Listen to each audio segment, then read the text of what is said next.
Oromiyaa Miidiyaa Neetwork oduu ijoo saahanaaf qabnuun isinitti hima.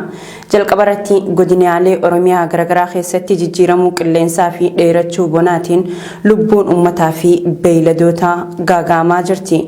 Godina Baalee Bahaa, Boorana, Gujii fi Gujii Lixaa, Shawaa Bahaa, Harargee Bahaa fi Lixaa keessatti hongee fi gogiinsa mudateen beeyladootni hedduun dhumuun sababa beelaatiif uummanni qe'ee isaarraa buqqa'aa waan jiruuf manneen barnootaa dabalatee dhaabbileen tajaajila hawaasummaa cufataa jiru. Godina Booranaa keessatti torbeewwan 3 sababa hongeen dheeratee fi bishaan qulqullina hin qabneetiin namoonni dhibee garaa kaasaatiin qabamuu isaanii biiroon eegumsa fayyaa Oromiyaa ibsee jira.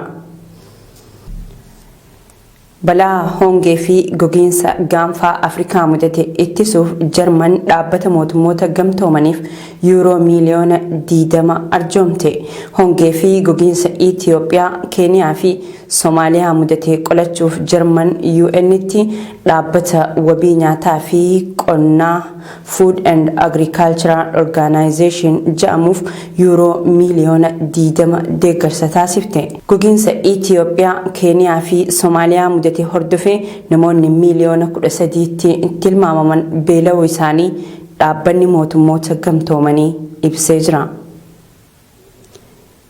Kaaba Oromiyaa Wallootti manneen hidhaa Shawaroobiitii fi Kamisee keessaa namoonni baafamanii ajjeefaman lakkoofsaan gara 70tti kan siqan ta'uu jiraattonni aanaa baatee Oromiyaa Miidiyaa Neetworkitti himanii jiru.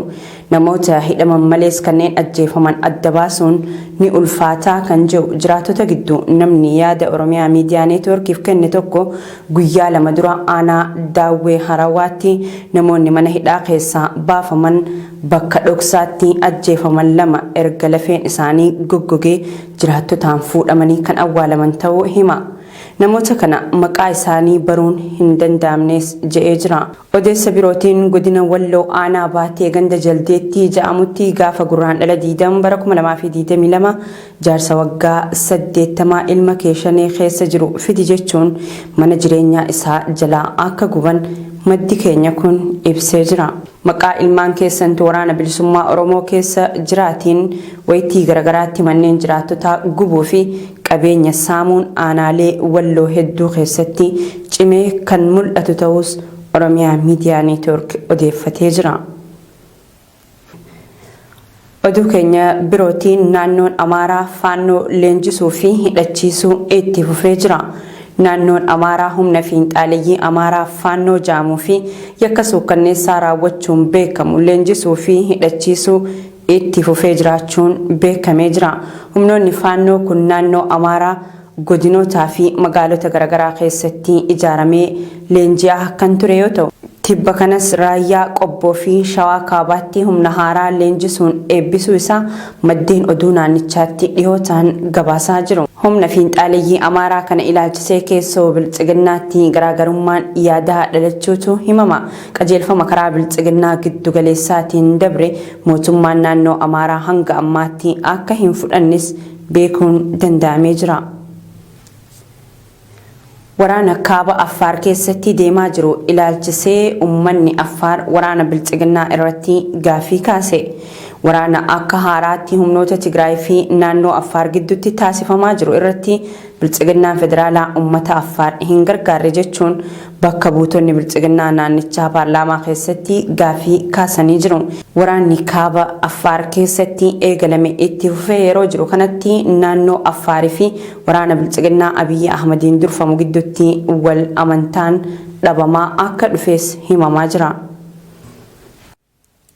Lammiileen Itiyoophiyaa biyya Saawudi Arabiyaa keessa jiraatan seera haaraa mootummaan biyyattii baaseen duulli hidhaa hammaatee waan jiruuf baanee galuu hanqannee jirraa jaani. Mootummaan Saawudi Arabiyaa namoonni waraqaa hayyama jireenyaa biyya sanaa of harkaa qaban hunduu ispoonsara isaanii bira malee hojjechuu hin danda'an jechuun torbee dabre seera haaraa baasuu kan himan lammiileen kun namoonni hayyama qaban keessaa kanneen bakka bu'aa bira hojjetan 20% akka hin caalle himuun kan hafan rakkoo hammaataa keessa jirraa jaanii jiru. warreen bakka bu'aa ta'anii waraqaa hayyamaa kana namaaf baasan irra jireessi isaanii dandeettii namoota if biroo hojjechiisuu waan hin qabneef mootummaan adabbii riyaala 100,000 biyya sanaa fi hidhaa ji'a 6 isinitti murteessa jedhee sodaachisuun hordofee waraqaa hayyamaa keenya nurraa guuruun gubaa jiru jechuun OMN itti himanii jiru. Sababa kanaan namoonni baay'een hidhamaa dukkaanonni cufamaa jiraachuu fi konkolaattota kanneen qaban irraa guuramaa jiran dhalattoonni Oromoo achirraa qunnamne namoonni maatii biyya galfachuuf haalli mijataa waan hin taaneef maatii dirree irratti dhiisanii hidhamaa jiraachuu himuun haalli jiru yaaddessaa ta'uu dubbatu. Tolee kabajamtoota daawwattoota Oromiyaa Miidiyaa Neetwork oduun ijoon sa'a kanaaf qabanne isaan gammaatti daawwachaa turtan kana fakkaata babal'ina oduu kanneenii